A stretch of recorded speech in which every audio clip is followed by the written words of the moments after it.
मध्य प्रदेश में हाल ही में वर्ग 1 यानी उच्च माध्यमिक शिक्षकों की भर्ती हुई है प्रथम काउंसलिंग के तहत। तकरीबन 2900 पदों को भरा गया है, जबकि प्रदेश में 35,000 से अधिक शिक्षकों के पद खाली हैं अकेले वर्ग 1 में।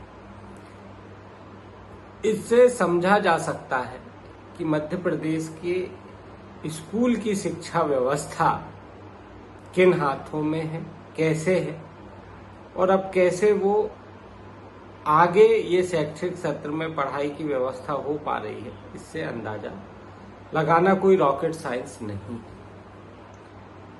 कुछ महीनों पहले एक बात निकलकर सामने आई थी कि पदों को बढ़ाने नहीं बढ़ाने को लेकर विभाग ने वित्त से अनुशंसा चाही थी।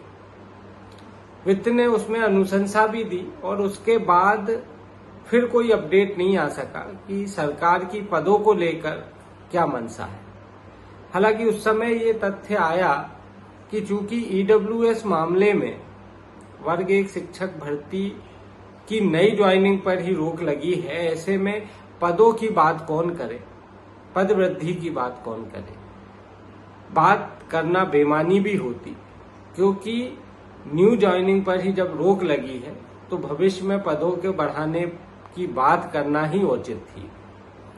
ये बात तो समझ में आती है, आनी भी चाहिए, लेकिन एमपी हाई कोर्ट के निर्देश के बाद जैसे ही ज्वाइनिंग लेटर पर रोक हटी, 19 अक्टूबर को 2901 ज्वाइनिंग लेटर जारी हुए और अमूमन सभी चयनित शिक्षक ज्वाइन कर चुके हैं। ऐसे में फिर वेटिंग शिक्षक जो महीनों से सरकार की ओर बड़ी आस से देख रहा है, उसके मन में फिर एक सवाल आया कि सरकार पद वृद्धि करना चाह भी रही है या नहीं।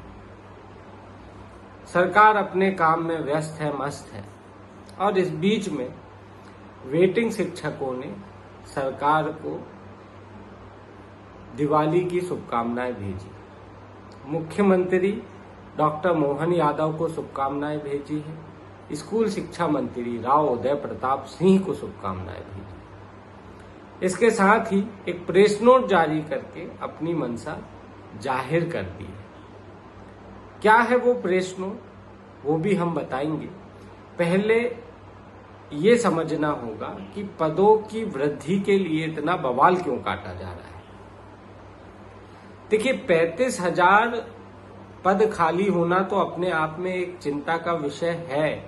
सरकार को इस पे चिंता करनी चाहिए कि 35,000 पद के विरुद्ध आपने अभी 2900 के आसपास जो है भर्ती की है। जो विज्ञापित पद निकाले गए थे वर्ग 1 शिक्षक भर्ती 2023 के, उसमें से ही तकरीबन 62% पद अभी भी खाली बचे। इसे लेके हमने पूर्व में भी एक वीडियो बना दिया था। इसके अलावा यदि देखा जाए तो ये भर्ती में शुरू से ही बच्चों के साथ कहीं ना कहीं एक छलावा टाइप का हो गया।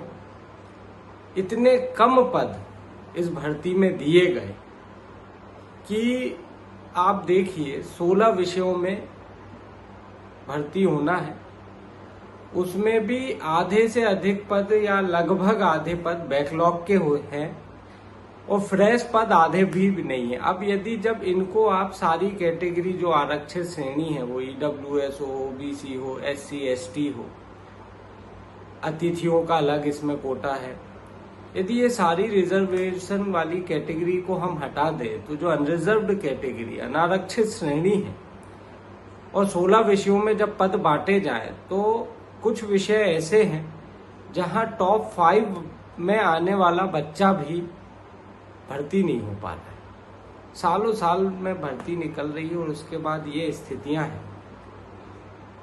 पद वृद्धि की मांग जायज है और इसी कारण वेटिंग शिक्षकों का एक प्रेस नोट फिर सामने आया है। और वो प्रेस नोट क्या है, अब आप हमारे स्क्रीन पर देख रहे हैं। वेटिंग शिक्षक संघ वर्ग 1 2023 मध्य प्रदेश के लेटर पैड पे ये प्रेस नोट निकला है और इसमें लिखा है कि वेटिंग शिक्षक वर्ग 1 2023 मध्य प्रदेश और हजारों वेटिंग शिक्षकों की ओर से प्रदेश के मुख्यमंत्री श्री मोहन यादव जी और स्कूल शिक्षा मंत्री श्री राव उदय प्रताप सिंह जी को सपरिवार दिवाली की बहुत बहुत शुभकामनाएं। वेटिंग शिक्षक आगे लिखते हैं, हम सभी वेटिंग शिक्षकों की दीपावली अनहैप्पी ही है क्योंकि इतनी मेहनत की, अच्छे नंबर लाए, पर नाम मात्र के पदों के कारण हम वेटिंग में ही रहे। पद वृद्धि की मांग करने के लिए 8 नवंबर को हम सभी वेटिंग शिक्षक हजारों की संख्या में भोपाल आ रहे हैं और इस बार हमें पूरी उम्मीद है कि मुख्यमंत्री जी और स्कूल शिक्षा मंत्री जी हमें निराश नहीं करेंगे। मुख्यमंत्री जी अपना कीमती समय निकालकर वेटिंग शिक्षकों के प्रतिनिधि मंडल से जरूर मुलाकात करेंगे। कुल मिलाकर वेटिंग शिक्षक 8 नवंबर को राजधानी भोपाल में फिर एक आंदोलन करने जा रहे हैं। इस प्रेस नोट्स के माध्यम से उन्होंने सरकार से दरखास्त की है, आप हमारी सुनिए, हमारी मांग जायज है, एक बार बात तो कीजिए। कुल मिलाकर जो स्थितियां हैं सरकारी स्कूलों में शिक्षकों की कमी को देखते हुए तो वेटिंग शिक्षकों की ये मांग जायज है और यदि आपको भी लगता है कि वेटिंग शिक्षकों की ये मांग जायज है तो आप इस वीडियो को ज्यादा से ज्यादा शेयर कीजिए। दिवाली की शुभकामनाओं के साथ मेरी तो बस यही प्रार्थना रहेगी ईश्वर से कि पदवृद्धि हो, आपकी मांगे पूरी हो और सरकारी स्कूलों में भी पर्याप्त संख्या में शिक्षक हो ताकि अच्छी गुणवत्ता युक्त शिक्षा के साथ हमारे प्रदेश के बच्चे तरक्की करते रहें, आगे बढ़ते रहें। इसी के साथ एक बार फिर दिवाली की आप सभी को शुभकामनाएं।